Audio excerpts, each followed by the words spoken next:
Здравейте всички в групата Числата на Грабовой и духовни теми и практики.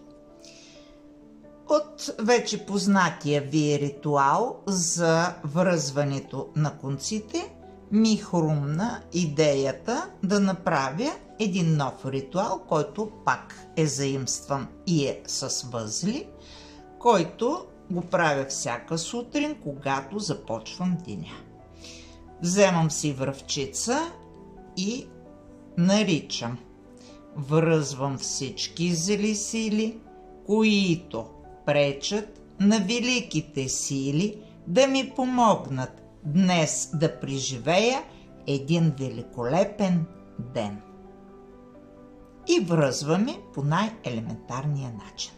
С това насочено внимание и възелчето вярата, че вече съм направила нещо, позволила съм си, то дните ми стават все по-хубави, по-смислени, по-удовлетворяващи и всичко най-добро, което се сетите.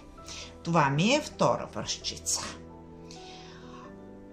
Сега ще отговоря на въпроса и какво правим после с навързаната връвчица. Можете да си я пазите като хубав спомен.